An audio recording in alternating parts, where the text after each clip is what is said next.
When I was 18, my mother married Daniel. He was 33. 15 years older than me and only 8 years younger than my mother. At first, he was polite and distant. So was I. We were strangers forced to share a roof. But 3 years beneath the same roof can change a lot. The inevitable brushes of skin look that linger half a second too long. The uneasy silences. When we were alone this morning, Mom asked, "Do you and Daniel get along? Lately it looks like you two are avoiding each other." "We get along great." I lied, too. Great. That was the problem. I was 21 now. Daniel had lived with us for 3 years. At first, it had only been accidental contact. Reaching for the same glass glance that lasted one beat too long. Nothing that mattered until 6 months ago.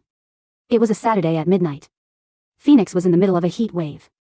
And the upstairs AC had been broken for days. I stepped out of the shower with only a towel around me. My wet hair dripping onto my bare shoulders. Without thinking, I opened the bathroom door. Daniel stood in the hall. We both froze. He wore only sleep pants, his chest bare. Sweat shining on it. The hallway had never felt so narrow. His gaze dropped just for a second. From my face to the edge of the towel that barely covered half my thighs. I saw his chest rise. On one deep, uneven breath, then he spun around, putting his back to me. I'm sorry, he said. His voice rough and tight. "I didn't know you were." "It's okay," I said, though my voice shook. My heart pounded so hard. I was afraid he could hear it in the sleeping house. Neither first moved. I could see the tension in his shoulders. The rigid line of his spine. His hands were clenched at his sides. As if every ounce of his will was keeping him still. "You should," he started. And the words died in his throat. "I'm going back to my room." To get there, I had to pass him. There was no other way down that hall. There was no room to avoid him. I took one step, then another. As I went by, my shoulder brushed his bare back. Skin to skin, damp. Burning hot. I felt him shudder at that tiny contact. I told him, hold his breath. I held mine until my lungs burned. I reached my door, opened it. Stepped inside and shut it behind me. Then I leaned against the wood. Trembling all over. From the other end of the hall, I heard his door closed, too.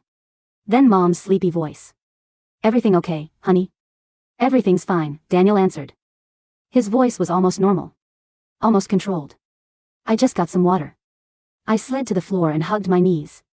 But I knew it wasn't fine. Nothing had been fine for a long time after that night. Everything changed. Daniel started avoiding me on purpose. He left for work before I came downstairs for breakfast. By the time he got home, Mom and I had finished dinner. On weekends, he always found a reason to leave. His car needed work. He had to see a friend, anything. And I started looking for him. When I knew he couldn't sleep, I went down to the kitchen. I wore tighter t-shirts and shorter shorts. Whenever he entered a room, I stayed there just to see whether he would run or stay. It was a silent war. Neither of us admitted we were fighting. 2 weeks after the hallway incident, I woke at 2 in the morning. The heat was unbearable. The sheets clung to my skin. Barefoot, I went downstairs for ice water. The house was dark except for moonlight at the kitchen door. I stopped cold. Daniel stood in front of the open refrigerator, drinking straight from a bottle. The pale blue light lit his bare torso and threw shadows across his abs. His head was tipped back, his throat exposed. He saw me. The bottle stopped halfway to his mouth. We stared at each other in that ghostly light. I could see his chest rising and falling. His breathing speeding up. "I can't sleep," I finally said. "Neither can I." He slowly shut the refrigerator and the kitchen fell into shadow. It took my eyes a moment to adjust when they did. I realized how close he was. Only 6 feet away. "It happens when it's this hot," he added. His voice sounded different, lower. More intimate, or when your mind is too full. Something changed in his face. His jaw tightened. "What?" "It's filling your mind, Emma." The way he said my name slowly. As if he were saying it for the first time. Things I shouldn't be thinking about. He took one step toward me. Only one. Then he stopped abruptly as if he had struck an invisible wall. "Like what?" I was tired of lying. Tired of pretending. "Like why you avoid me. Why you leave before I come downstairs. You suddenly have 1,000 urgent errands whenever Mom isn't home." His breathing was audible in the silence. "Emma. Or why you turned around so fast in the hallway that night. Why your hands were balled into fists. Why you were shaking." "I wasn't shaking. You were. I saw you." The silence grew so thick. I thought I might suffocate. You should go back to bed. He finally said, but he did not move an inch. So should you, Emma. Please don't do this. Do what? Ask why it's so hard for you to be in the same room with me. He lifted a hand for 1 second. I thought he would touch me. But his fingers stopped inches from my cheek. Hanging in the air, visibly trembling. Because you're not my daughter. He said quietly. The words sounded torn out of him. Every day it gets harder to remember why that is supposed to matter. My heart stopped. Then it began to beat so fast it hurt. Daniel dropped his hand and fled the kitchen. As though he were escaping a fire. I heard him race upstairs. I stayed in the dark, shaking. He had said it out loud. He had admitted it. Nothing could ever be the same again. I'm going to Dallas for 3 days. Mom announced over breakfast. There's a work conference. He told me last night, and I leave this afternoon. Daniel looked up from his coffee. Our eyes met for one loaded instant before he looked away. That sudden, his voice was tight. You know how these things are. Mom smiled, unaware of anything. I hope you two behave while I'm gone. Emma, don't trash the house. Daniel, make sure she doesn't live on pizza. Of course, he muttered. When the front door closed behind her, an unnatural silence settled over the house. Daniel immediately shut himself in his office. He did not come out for hours. At 9 that night, I went to the kitchen in denim shorts and a white tank top. Ordinary clothes deliberately chosen this time. Daniel was already there making pasta. When I came in, he visibly tensed. I thought we could have dinner together. I said, sitting on a bar stool. Since Mom's gone, Emma. My name was a warning. What? We can't eat dinner together? He did not answer. He kept stirring the sauce with exaggerated concentration. Or we can get takeout, go to a restaurant. Whatever you want. I think I should stay at a hotel for these 3 days. The words hit like stones. I could barely breathe. What? He set down the spoon and faced me. There was resolve on his face. But something close to desperation, too. It isn't appropriate for the two of us to be alone in this house. Not appropriate, I repeated. We're family, Daniel. Why isn't it appropriate? You know why. I want to hear you say it. His fist tightened against the counter. His knuckles white. Because when I'm with you, I don't trust myself. My heart jolted. Do you think I trust myself? He looked as though I had slapped him. Emma, you're 21. I'm 36. I'm married to your mother. His voice cracked a little. This should not happen. It already has. No, it will not happen. I slid off the stool and moved toward him. Slowly, he backed up until the refrigerator was against his spine. Then why do you run? If it means nothing? If you feel nothing, why do you have to stay in a hotel? Emma, please tell me you feel nothing. Look me in the eyes and tell me. He shut his eyes as though my words physically hurt him. I can't tell you that. Why not? Because it would be a lie. The words broke from him. I've lied enough to your mother. To myself every day, pretending I don't think about you. Pretending I don't wake up at night. Pretending that whenever your mother kisses me and I close my eyes. And then he stopped sharply trembling. And then what? I whispered, no.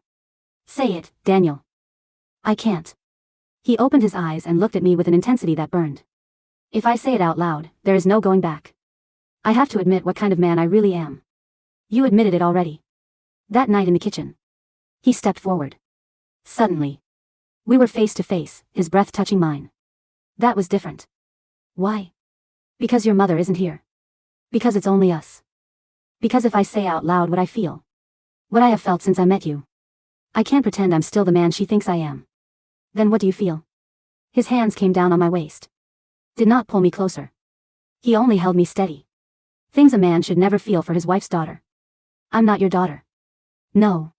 He agreed. And that's the problem. If you were, this would be easier. I could look at you and see only a little girl. But I look at you and I see. What do you see? A woman I can't have. A woman I shouldn't think about and think about anyway. The reason I wake up every morning hating myself. My heart beats so hard. I could barely breathe. I need to know something. I said. When you met Mom 3 years ago. When she introduced me to you at that coffee shop. Did you already feel this? He went completely still. Feel what? This? Whatever this is. Silence stretched between us. I watched the struggle on his face. Then almost soundlessly, he said, yes. My world stopped. What? He dragged a hand down his face. When he spoke, the words came out in pieces. Your mother showed me a picture of you before I met you. I thought you were beautiful. Just a thought. That was all. But when you walked into that coffee shop in that blue dress, came to our table, shook my hand and said, "It's nice to meet you," he stopped. I saw him swallow hard. What? I pressed. I knew I was done. I had just met the person who would make everything complicated. You married her anyway. I thought it would pass. I thought it was physical attraction. Stupid, inappropriate. Something that would disappear. He gave a bitter laugh. But every day it got worse. Every time you came downstairs. Every time you laughed, every time you said my name. He came one step closer. There was no space between us. Now. Do you know when I knew I was really finished? I shook my head, unable to speak. 6 months ago, your 21st birthday. Your mother threw that party. You wore that black dress. Guy from college asked you to dance. His jaw tightened. I wanted to kill him. To pull his hand off your waist. To be the one he stopped. I stood beside my wife. Smiling the way a stepfather should smile. While inside I was dying of jealousy. Daniel, that night in bed. Your mother asked whether I thought you two were a good match. Whether he looked like a good guy for you. I said yes, but he seemed perfect for you. You lied. I lied because no man felt good enough for you. To me, because I wish nobody else existed. His voice fell to a whisper. Because the truth is, I married the wrong woman. I could not breathe. I chose your mother because I thought it was the right thing. I thought that with time I would learn to see you as my daughter. But every day only made it worse. He closed his eyes. You were never my daughter. Emma, and pretending you were is destroying me. I lifted a hand and touched his face. Then stopped pretending. He shuddered under my touch. If I cross that line, I'll destroy your mother. I'll destroy both of you. Maybe you already destroyed us when you married her. While thinking about me. He closed his eyes. I saw a tear slide down his cheek. I'm not a good man. I didn't ask you to be. He opened his eyes. Then what are you asking for? Honesty. Just once tell me the whole truth. He looked at me for a long time. Then he said, "You want the truth?" Yes. The truth is I pretended for 3 years. I lied for 3 years. I slept with your mother for 3 years while you were in my head. His voice fractured. The truth is I married her just to be close to you. To live under the same roof. To see you every day. My heart battered. My ribs. The truth is I fell in love with you on day 1. Before I even met you. It started with a photo with your mother saying your name. And me thinking it was perfect. He looked at me with devastation in his eyes. When I saw that picture. An 18-year-old girl in her graduation dress smiling at the camera. I knew I would ruin my life for her. I could barely process his words. And when I saw you in person. Walking into that coffee shop with sunlight behind you. Walking toward me, he paused. I knew I had been right about what? He looked directly into my eyes. That you would be my destruction. That I would do anything to be near you. Even he stopped. Even what? Even marry your mother, he whispered. When the person I couldn't stop watching was. The kitchen smelled of burnt garlic and iron. The pasta sauce Daniel had been stirring sat motionless on the front right burner, the blue flame beneath the pot hissing a low, steady note into the quiet. He hadn't turned it off. Neither of us had moved to kill the gas. A thin film had already begun to form across the red surface of the sauce, catching the yellow glare of the overhead range hood. His confession hung between us, not like a confession of love, but like the sound of an engine throwing a rod on a desolate stretch of highway. It was destructive. It was mechanical failure. Even marry your mother. My hand was still resting against the side of his face. His skin was fever hot. The stubble along his jawline rasping against my palm. He didn't pull away, but his eyes stayed wide, dilated until the dark pupils swallowed almost all the green of his irises. Say something, he whispered. His voice had the flat, ragged quality of someone who had just survived an impact. Emma. Say something, or tell me to pack the bag in the hallway and never come back through that door. I looked at him, really looked at him, not through the haze of the late night hallway glances or the quiet, electric thrill of being watched, but as the man who had sat across from my mother at breakfast for 36 months. The man who had held her hand when her sister died in Colorado. The man who had signed the joint lease on this 2-story house in North Phoenix. You're disgusting, I said. The words came out cold, level, and entirely devoid of the breathy hesitation that had choked me only moments before. Daniel didn't flinch. If anything, a terrible, sickening relief flickered across his mouth. I know. You used her. I tried not to, he said, and the pathetic earnestness in his voice made my stomach drop. I swear to God, Emma, for the first year, I worked 70 hours a week at the firm just so I wouldn't have to be here when you were studying at the kitchen table. I bought your mother jewelry. I took her to Santa Fe. I tried to make myself love her the way she deserved. But every time I walked through that front door, the first thing my eyes looked for wasn't her coat on the rack. It was your shoes by the mat. He reached out, his long fingers wrapping around my wrist, the hands still pressed to his cheek. He didn't squeeze hard, but the grip was absolute. Tell me you haven't known, he demanded, his voice dropping into that dark, gravelly register that made the back of my neck prickle with heat. Tell me you didn't buy that tank top knowing I was downstairs. Tell me you didn't leave your door 3 inches open every night after your shower just to see if my shadow would stop outside it. My breath hitched. The air in my lungs tasted like copper. I was 18, I whispered, the defiance in my voice cracking against the truth. I was 18 when you moved into my life. And you're 21 now, he countered. He pulled my wrist down, not roughly, but with an agonizing, slow deliberate weight, pressing my open palm against his chest. Through the thin cotton of his shirt, his heart was hammering with a violent, erratic rhythm that matched mine. And you aren't a child. You haven't looked at me like a father once in 3 years. Not once. The silence in the kitchen expanded until it felt like the walls were contracting. Outside, the dry phoenix wind threw a scattering of palm fronds against the high stucco fence. He leaned in. He didn't lunge, he moved with the agonizing patience of a man stepping off a ledge. His lips brushed the corner of my mouth, dry, trembling, tasting of salt and black coffee. Every instinct I had cultivated over 21 years of being a good daughter, a quiet student, a sane human being, screamed at me to shove him backward into the stove. Instead, my fingers curled into the fabric of his shirt. The kiss wasn't romantic. It was starved, clumsy, and heavy with 3 years of repressed ugliness. When his mouth covered mine, he let out a low, broken sound from the back of his throat, his other arm coming around my waist and hauling me off the floor until my toes barely grazed the linoleum. The edge of the granite counter dug into the small of my back. He kissed me as if he were trying to tear the last 3 years out of my throat, teeth catching my lower lip, his hands shaking violently where they gripped my ribs. I kissed him back with a viciousness that terrified me.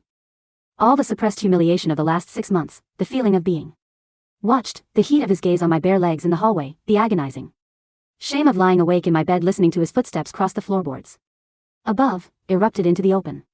It wasn't love. It was a mutual surrender to something sick and inevitable. His hands slid up my ribs, beneath the hem of my tank top, his calloused fingertips burning against my bare skin. I gasped into his mouth, the heat between us so thick it felt difficult to breathe. Then, from the counter beside us, his phone lit up. The screen flashed bright white against the dim backsplash. The vibration against the stone countertop was loud, BZZ BZZ, BZZ BZZ.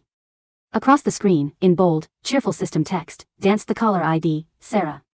Cell. The world shattered back into focus with the force of an ice pick to the temple. Daniel froze. His mouth was still against my jaw, his breathing coming in ragged, shallow gasps. His hand beneath my shirt went dead still. BZZ BZZ. BZZ BZZ. I shoved him. This time, I used all my weight, my palms slamming into his shoulders. Daniel stumbled back 2 steps, his hip catching the edge of the kitchen island. A ceramic bowl rattled against the surface. He stood there in the shadow of the pantry, his chest heaving, his dark hair disheveled, looking down at the illuminated screen of his phone as if it were an unexploded bomb. Pick it up, I said. My voice was completely flat. I pulled the hem of my tank top down, smoothing the fabric with hands that wouldn't stop shaking. Emma. Pick it up, Daniel. He swallowed hard, wiped a hand across his mouth to erase the sheen of our kiss, and reached for the phone. He cleared his throat once, twice, adjusting the pitch of his voice like an actor preparing to step onto a brightly lit stage. He tapped the green icon. Hey, honey, he said. The transformation was horrific. His tone was light, affectionate, slightly fatigued, the exact voice he used every evening at 6:30 p.m. when he walked through the front door with his briefcase. From the speaker, my mother's voice leaked into the kitchen, tinny and warm. Hey. Did I wake you? Dallas is 3 hours behind on luggage, the carousel broke down at DFW. I'm just now getting into the Uber. No, you didn't wake me, Daniel said, his eyes locked onto mine. He didn't look away, even as his fingers dug into the edge of the sink until his knuckles turned gray. I was just finishing up some dinner. Cleaning the kitchen. Is Emma around? Did she eat? Daniel's gaze didn't waver. She's right here. We were just talking about her. Class schedule for the fall. Put her on for a second, would you? Daniel extended the phone toward me. His arm was perfectly steady, but his eyes were pleading, a silent, desperate beg for complicity. I walked over, took the cold glass slab from his fingers, and brought it to my ear. Hey, Mom, I said. Emma, sweetie. Make sure Daniel puts the deadbolt on the back patio door, the latch has been sticking. And don't stay up until 3 in the morning watching true crime documentaries. You've got that internship interview on Thursday. I won't, I said. I looked at Daniel. He was watching my mouth, his own chest still rising and falling too quickly. Everything's fine here. We're taking care of things. Good. I love you both. I'll call tomorrow before my morning session. Love you too, Mom. I hung up without waiting for her reply. I set the phone on the counter between us. The blue flame beneath the sauce pot finally sputtered out, choked by the crust of dried tomato on the rim. She trusts you, I said. She trusts both of us, Daniel replied quietly. Don't you dare put this on me. You're already in it, Emma. You've been in it since the minute you didn't scream when I touched you. He took a step toward me, but there was no hunger left in his movement, only the cold, miserable reality of the wreckage we had just created. We have 48 hours until her flight lands on Wednesday night. What do you want to do? I looked at the doorway leading to the dark stairs, then back at the man my mother loved. I want you to stay down here, I said, my voice barely audible over the hum of the refrigerator. And if you come up those stairs tonight, Daniel, I swear to God I'll call her back and tell her everything. He didn't answer. He just stood by the stove, an isolated figure in the dim amber light of the kitchen, as I turned my back on him and walked into the dark. Monday morning arrived without the mercy of a cloud. The Arizona sun climbed into the sky like a flare, turning the second floor of the house into an oven by 9 o'clock. The air conditioning unit outside rattled and wheezed, blowing tepid, dusty air through the vents. I stayed in my room until noon, sitting on the edge of my unmade bed, staring at the closed door. Every sound from the lower floor was magnified 100 times.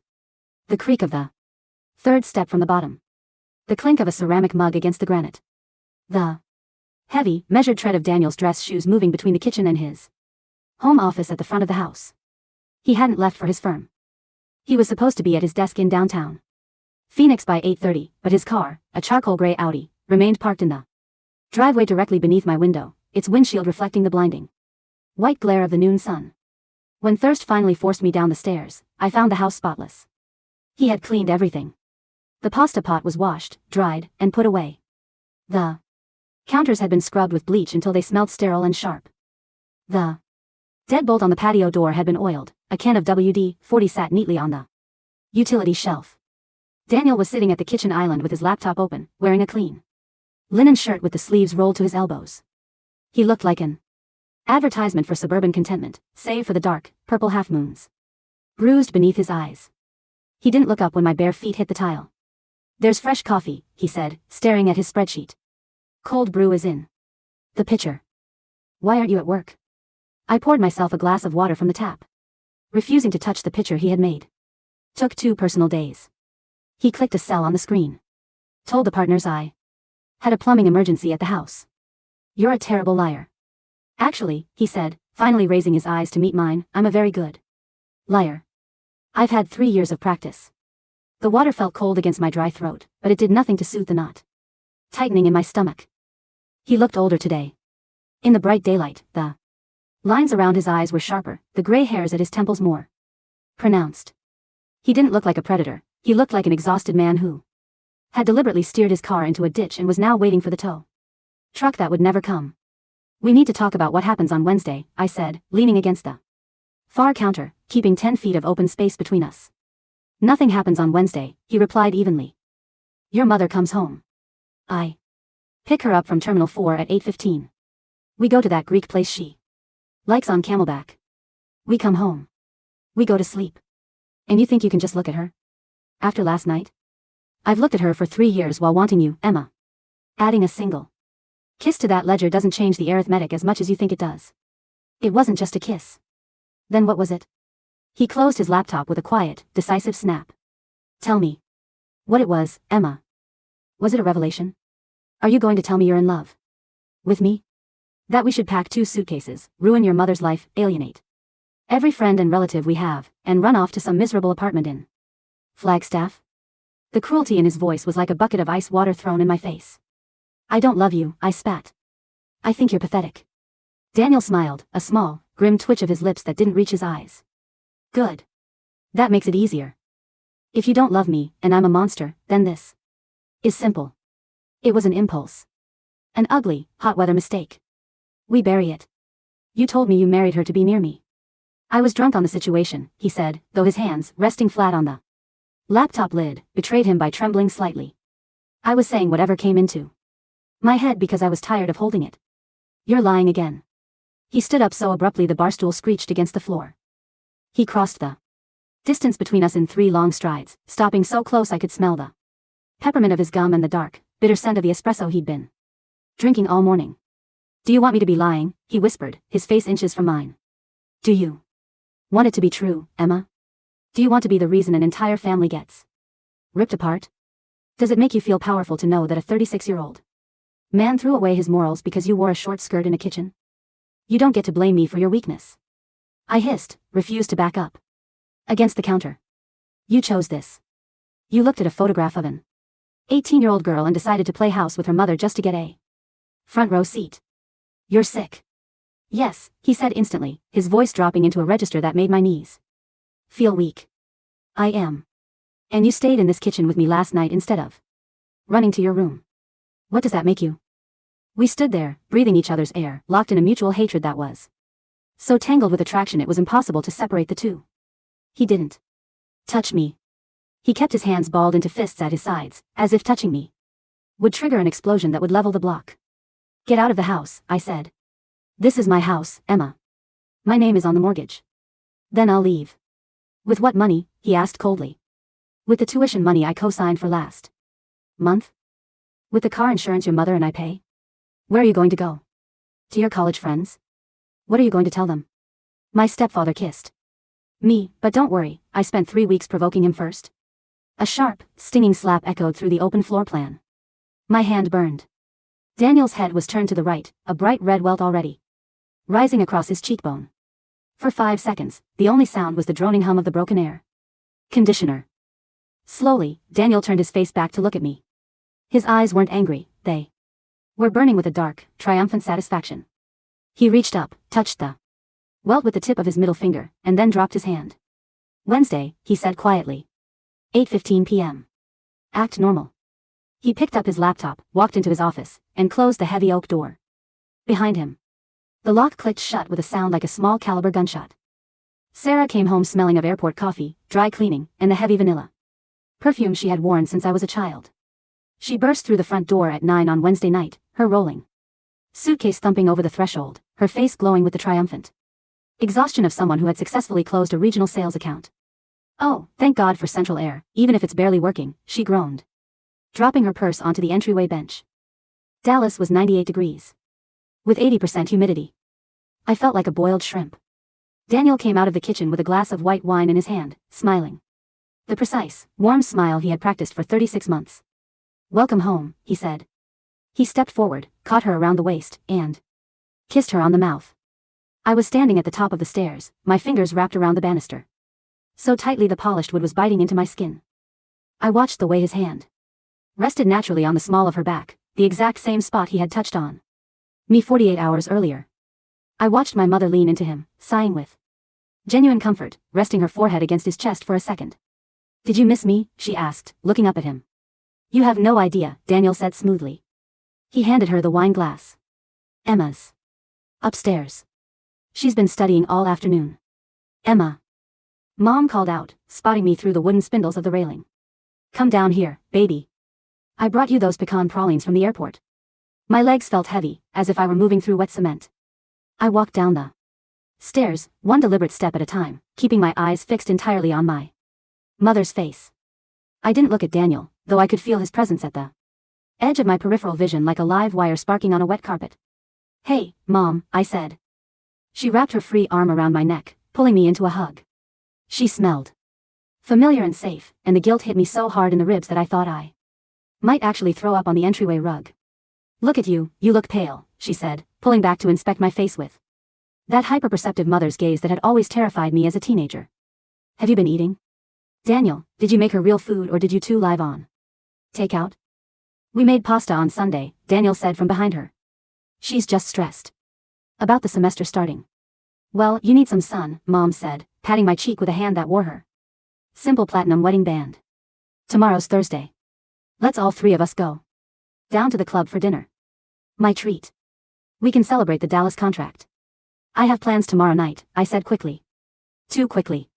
Mom's eyebrows knit together. On a Thursday? With who? That boy from your economics seminar? Just a friend, I said. Study group. Cancel it, Daniel said. I looked at him then. His voice had contained just a fraction too much authority, a fraction too much edge. Mom turned to look at him, surprised by the interruption. Daniel, if she has a study group. The fall semester hasn't even started yet, Sarah, he said, his smile returning, though his eyes were fixed on me with a cold, warning intensity. She doesn't have a study group. She's just avoiding us. Like she always does. The air in the hallway thinned out instantly. Mom looked between the two of us, the easy, post-travel warmth draining from her expression. What happened while I was gone? Nothing, I said. Daniel? Nothing happened, he replied, taking a sip from his own water glass. Emma was just in one of her moods. She stayed in her room for 2 days.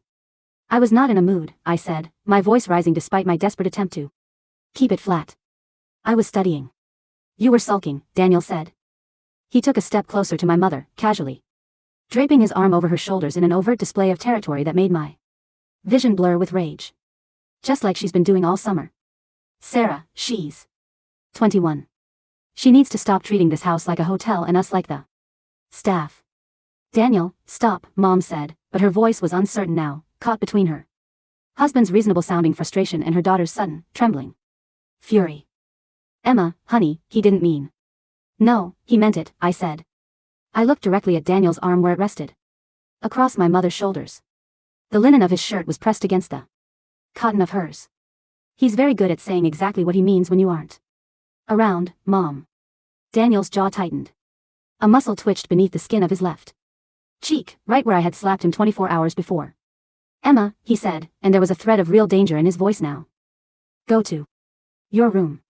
Don't talk to her like that, Mom snapped, turning on him. She is my daughter. Daniel. You don't order her around. Someone has to, he said, lowering his arm from her shoulder. Because you let her get away with murder. She's been hostile to me since the day we moved into this house, and I'm tired of pretending it isn't happening. The performance was magnificent. He was framing the entire 3-year tension as juvenile resentment, a stepdaughter acting out against the new man in her mother's life.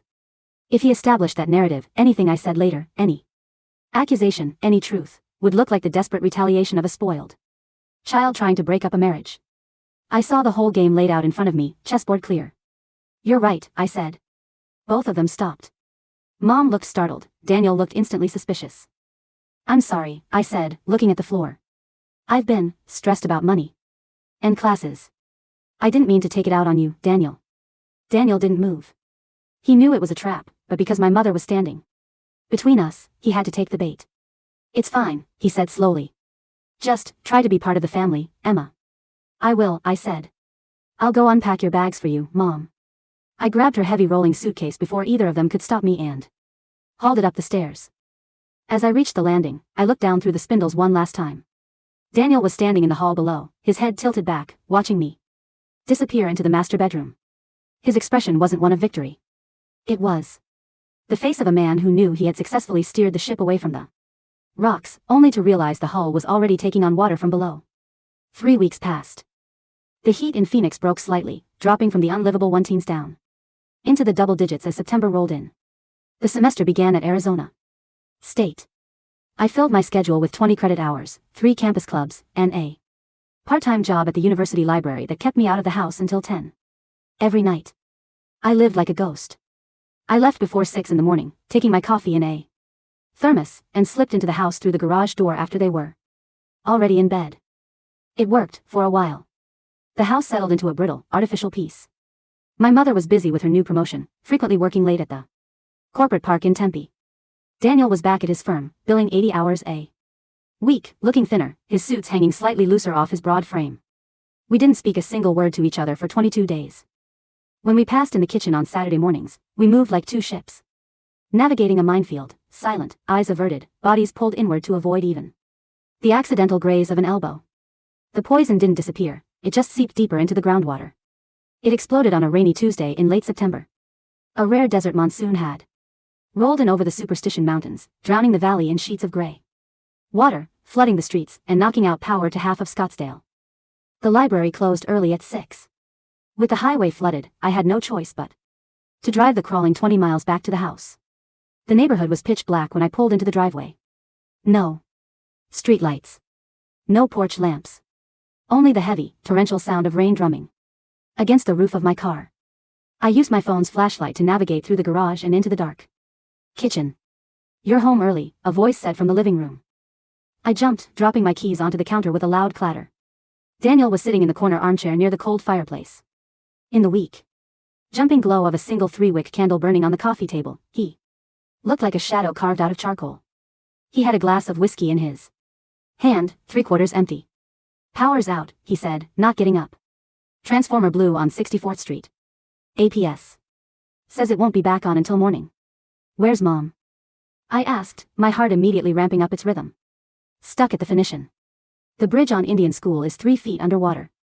She booked a room for the night." The house was cold for the first time in 4 months.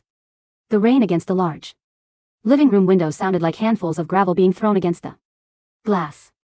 "I'm going to my room," I said. "Don't bother," he replied, taking a slow sip of the whiskey. "It's 78 degrees upstairs and the windows don't open. Down here is the only draft." I stood in the doorway between the kitchen and the living room, holding my phone like a shield. "I don't care, Emma." The way he said it wasn't the threatening bark from 3 weeks ago, nor was it the desperate whisper from the night of the confession. It sounded completely broken. "Sit down for 5 minutes," he said, staring into the candle flame. "I'm not going to touch you. I'm not going to say anything inappropriate. Just sit down. Being alone in the dark with my own head for 4 hours is going to kill me. I should have walked up the stairs. I should have gone into my room, locked the door, and sweated through the night in the dark. Instead, I turned off my phone's flashlight. The living room shrank down to the amber circle of the candle. I walked over and sat on the far end of the sectional sofa, 8 feet away from his armchair, keeping my knees pulled up against my chest. "You're drinking a lot," I observed. "I'm drinking enough to sleep," he said. "There's a difference. Not a very big one." He let out a dry, humorless breath that was almost a laugh. "You're very judgmental for someone who spent 3 years watching me like an animal in a zoo. You chose to be the animal." "Did I?" He turned his head to look at me across the darkness. The candle flame was reflected twice in his dark eyes. "Do you think I wanted this, Emma? Do you think I sat in my apartment 4 years ago, a successful junior partner with a clean record and a decent life, and said, you know what would be fun? I'm going to ruin my life over a girl who isn't even old enough to buy a drink? You didn't have to marry her." "I told you," he said, his voice sinking into the steady roar of the rain outside. "I thought it would cure it. I thought marriage was an anchor. I thought if I made real vows to a good woman, the rest of it would burn off like morning fog. That's what normal people do, right? They make a choice, and they stick to it until the feelings catch up. She isn't a cure, Daniel. She's a person." "I know she's a person," he snapped, slamming the base of his heavy glass onto the end table. The candle flame flickered violently, throwing long, wild shadows across the vaulted ceiling. "That's what's tearing me in half. If she were a bitch, if she were cold, if she were stupid, it would be easy. I could just be the bastard who cheated on his wife. But she's wonderful. She loves me. She buys my favorite coffee and remembers my mother's birthday and asks me how my day was. With that stupid, beautiful smile." He buried his face in his hands, his broad shoulders hitching once, twice. "And every time she touches me," he whispered through his fingers, "I feel like a corpse. Because it's not you." I sat on the couch, watching him crumble. For 3 years, I had built Daniel up into an insurmountable mountain of authority and forbidden power. He was the older man, the provider, the intruder, who had taken my father's place at the head of the table and then looked at me with eyes that made my skin feel too tight. I had spent months trying to bait him, trying to see if I could make the mountain crack, thinking that if I could Make him lose control, I would be the one with the power. Now the mountain had collapsed into a pile of gravel at my feet, and it didn't feel like power at all. It felt like ruin.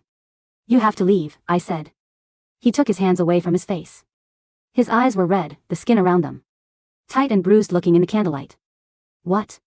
You have to divorce her, I said, the words coming out clear and undeniable. You have to pack your things, make up whatever lie you need to make up about falling out of love or wanting different things, and you have to get out of this house. He stared at me. And then what?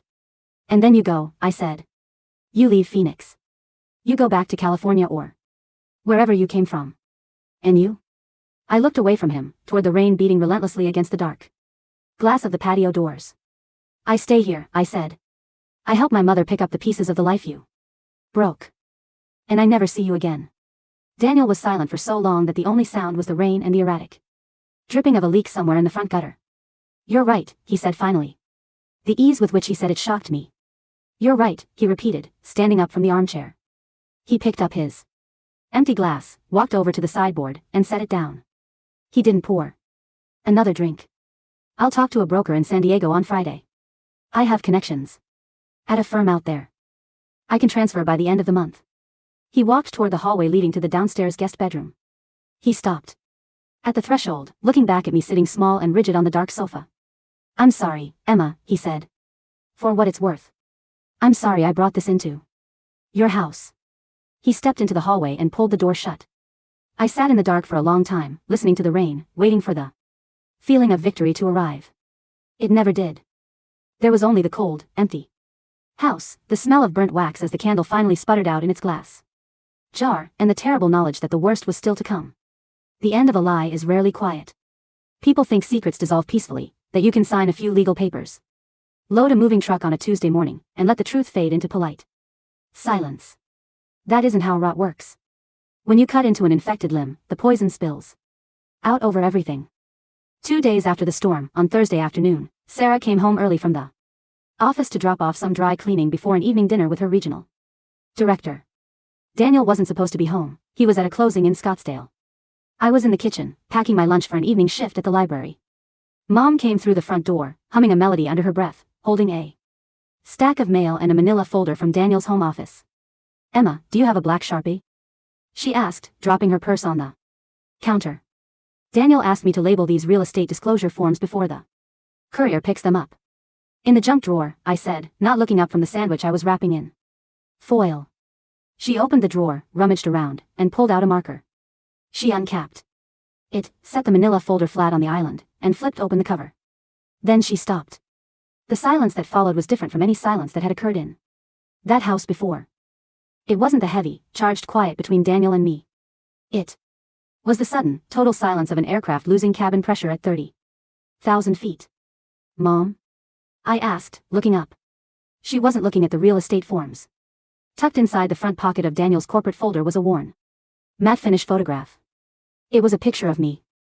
It was the graduation photo from 3 years ago, the one from the high school auditorium, where I was wearing the blue sundress, squinting slightly into the desert sun, laughing at someone off camera. The edges of the paper were soft and frayed, dog-eared from being handled thousands of times over 36 months. Along the white border at the bottom, written in Daniel's precise, architectural handwriting with a black ink pen, was a date. May 14th. The day before my mother had introduced them at the coffee shop. And beneath the date, in the same small, meticulous script, the beginning of the end. Mom stood completely motionless. Her face didn't crumple. She didn't cry. Her skin simply lost all its color, turning the sickly, translucent gray of skim milk. Beside the photograph was a yellow legal pad. The top page was covered in his handwriting, notes on a condo lease in La Jolla, transfer dates for the California Bar Association, and a single, scribbled sentence at the bottom of the page, crossed out 3 times with heavy black strokes. Tell Sarah it's the distance. Never let her know about Emma. Mom, I whispered, the word dying in my throat like dust. She didn't look at me. She picked up the photograph with 2 fingers, holding it as if it were coated in arsenic. What is this? She asked. Her voice wasn't loud. It was terrifyingly small. Mom, please. What is this, Emma? She turned the photograph around and held it up to my face. Her hand was steady. But the paper was vibrating in the air between us. Before I could speak, before I could invent the desperate, impossible lie that would save her, the front door opened. Daniel walked in. He had his jacket slung over one shoulder, his tie loosened at the collar, carrying a cardboard tray with 2 iced coffees from the cafe down the street. "Hey," he called out cheerfully, kicking the front door shut behind him. "The closing went 3 hours early. I brought you that hazelnut." He walked into the kitchen and stopped. The cardboard tray slipped from his fingers. The 2 plastic cups hit the tile, the lids popping off, sending a brown wave of iced coffee and crushed ice splashing across the pristine white baseboards. Nobody moved to clean it up. Mom slowly turned to face him. She laid the photograph down on the counter, right next to the legal pad, smoothing it flat with the palm of her hand. "Sarah," Daniel said. His voice was completely devoid of its professional polish. It was the sound of a hollow reed snapping. "How long?" she asked. "Sarah, let me explain." "How long, Daniel?" She didn't scream. That was the most horrific part. She asked the question with the cold, administrative clarity of an auditor discovering an embezzlement scheme that had been running for a decade. "It's not what you think," Daniel lied. It was an instinctual, pathetic reflex, the words tumbling out of him before his brain could stop them. "It was. Before I met you, I saw that picture on your desk at the agency. I thought she was pretty. That was all. It was an infatuation that you wrote the beginning of the end on the back of my daughter's high school graduation picture," Mom said. Her eyes traveled from his face, down to the spilled coffee on the floor, and then, with devastating slowness, turned to me. I couldn't breathe. The air in the room felt like broken glass. "Did you know?" she asked me. The question hit me with the physical weight of a sledgehammer. "Mom. Did you know, Emma?" "Sarah, leave her out of this." Daniel stepped forward, his face twisted in genuine panic. "She didn't know anything. She hated me. You know she hated me." "Shut up." Mom's voice finally cracked, the scream tearing out of her throat with a violence that made the crystal glasses in the open pantry ring. She grabbed the heavy ceramic fruit bowl from the island and hurled it at him. It missed his head by 6 inches, smashing into the drywall behind him with a deafening crack, spraying chunks of white plaster and red apples across the floor. "Shut up. Shut up," she screamed, her fingernails digging into her own cheeks as if she were trying to wake herself from a nightmare. "You moved into my house. You slept in my bed. You looked me in the eye every morning for 3 years. While you were staring at my child. Sarah, please. Did you touch her?" She whirled back on me, her eyes wild, bloodshot, dilated with a madness that made her unrecognizable. "Did he touch you, Emma? Answer me. Did he touch you in my house?" The truth was a razor blade in my mouth. If I said no, I spared her 20% of the devastation, but I let Daniel off the hook. If I said yes, I destroyed what was left of her sanity and cemented my own role as the accomplice who had kept the secret for 3 long, suffocating years. I looked at Daniel. He was standing against the ruined drywall, covered in plaster dust, his hands raised in surrender. He wasn't looking at my mother. He was looking at me. Even now, in the middle of the apocalypse he had engineered, his eyes were fixed on my face with that same sick, desperate, pleading intensity. He was still choosing me over her. Even as the house burned down around our heads, he was still watching me. And in that final, hideous moment, the last trace of whatever dark, intoxicating spell he had cast over me evaporated completely. He wasn't a tragic romantic figure trapped by forbidden desire. He wasn't a dark secret to be kept in the shadows of an empty kitchen. He was a thief. He was a parasite who had stolen 3 years of my mother's life and poisoned the beginning of mine because he couldn't control the ugly, selfish impulses of his own mind. "He tried to," I said. My voice was clear. It cut through the screaming and the wreckage like a steel blade. "He tried to, Mom. 3 weeks ago, while you were in Dallas. In this kitchen." Daniel's face drained of the last vestige of hope. His mouth opened, but no sound came out. The betrayal in his eyes was absolute. He had thought, in his twisted, delusional logic, that our mutual guilt would protect him. Mom let out a sound that didn't belong to a human being. It was a low, animal wail of pure, unadulterated grief that seemed to rise from the floorboards themselves. She didn't throw anything else. She didn't scream another curse. She walked past him into the entryway, pulled her car keys from her purse, and walked out the front door. The heavy wood slammed shut behind her, the glass transom above it vibrating in its frame. A second later, the roar of her engine tore down the quiet suburban street, the tires screeching against the asphalt until the sound faded into the distance. Daniel and I were left alone in the wreckage of the kitchen. The spilled iced coffee was slowly creeping toward his shoes. The air smelled of vinegar, crushed apples, and damp plaster. Daniel slowly lowered his hands to his sides. He looked at the smashed fruit bowl, then at the manila folder on the counter, and finally at me. "You killed me," he whispered. "No," I said, picking up my car keys and my backpack from the counter. I stepped over the puddle of coffee, careful not to let the brown liquid touch the soles of my shoes.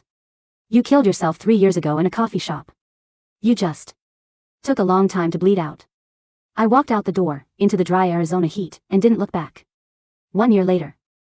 The apartment in central Tucson wasn't large, but the windows faced north toward the Catalina Mountains, catching the clean, purple light of the early morning. There was no granite in the kitchen.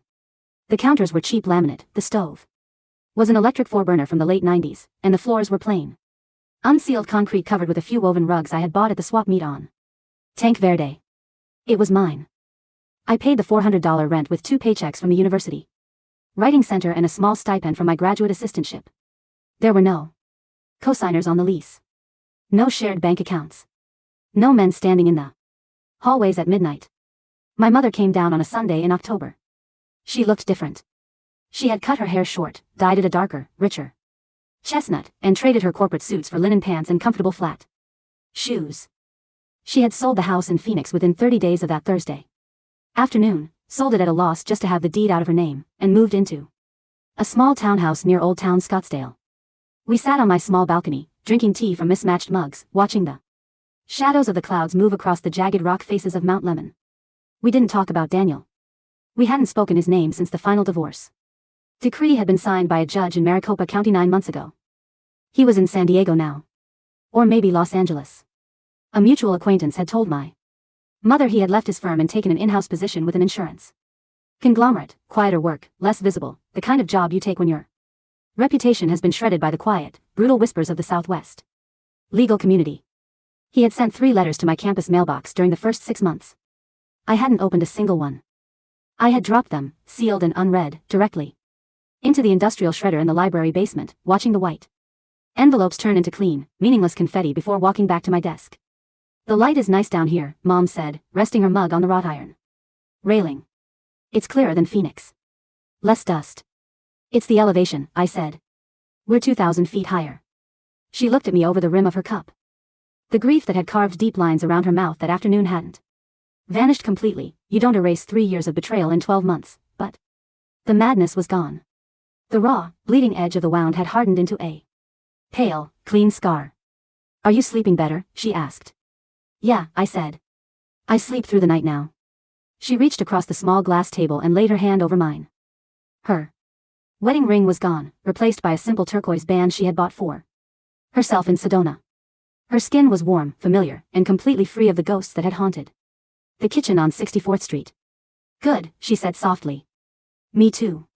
We sat together in the clean morning air, watching the hawks circle above the desert floor, letting the quiet expand until it filled every corner of the day. For the first time in 4 years, the silence between us didn't feel like a wall. It just felt like the world, vast and empty and entirely our own to rebuild.